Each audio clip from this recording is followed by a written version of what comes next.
Super Mario Bros. Is the definitive video game. It wasn't necessarily the first game, but it was the first modern video game. Now that may sound a little bit stupid, as this game was released in 1985. But what I mean by that is that this game was the transition from arcade to console gaming. As back in the day, video games were seen as a day activity, much like bowling or rock climbing. But this game really saved the industry, and created a worldwide demand for home console gaming. 36 years later, and this is still one of the most recognizable games ever. But for how recognizable it is, it's surprising how few people have actually played the game.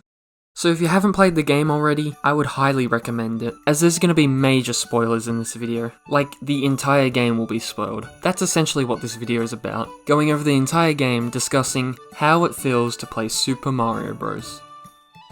So I assume there would be absolutely no story in this game, and to the naked eye, there is none. However, the manual gives us some important lore about the series, like how Koopas have black magic, Toads were turned into the very same bricks that Mario's destroying throughout the game, and interestingly enough, Bowser wasn't called Bowser by this point, he was just called King Koopa. So I'm playing the Nintendo Switch Online version, and for whatever reason you can't press B to jump, so this was my first 4 seconds with the game. A very interesting decision about this game was how they made it so you can't travel backwards. I say decision because this wasn't a technical limitation, just a questionable design choice. Thankfully the industry abandoned this idea. Fire Flower is such an OP power-up. Like, this game is so easy when... and I've lost it. Wait a second, getting hit with Fire Flower takes you back to Small Mario? Why does this level force me to sit through this animation? Like, why can't the level just start in the cave? Why are the bricks and Goombas blue, but Mario and the Koopas are just normal? I don't have a joke for this, I'm just genuinely confused. Ah yes, the classic warp zone. Okay, who would choose World 3 though? Like, World 4 you're trying to complete the game as fast as possible, and World 2 you don't want to miss out on anything, but only psychopaths choose World 3.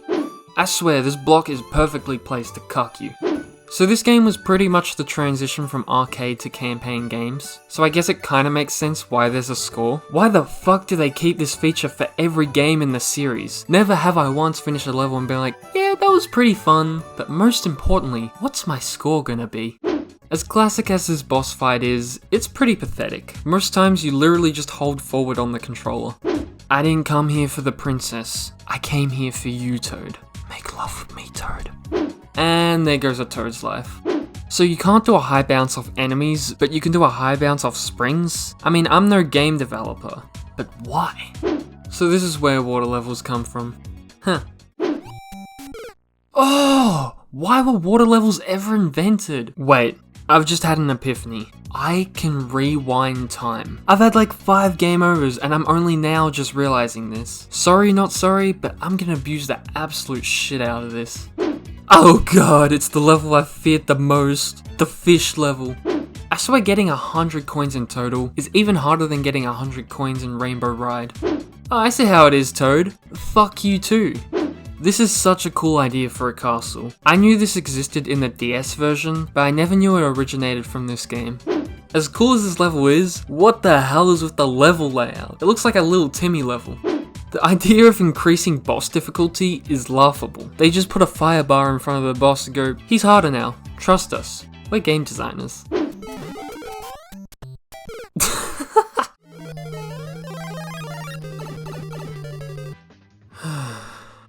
Is 5-4 not the exact same as 2-4? I swear they've got the exact same construction company working on these castles. So this world starts out in the dark, but this time the blocks and Goombas aren't blue. For this, I give the game a 0 out of 10. Okay, now this is what I expected the graphics to look like.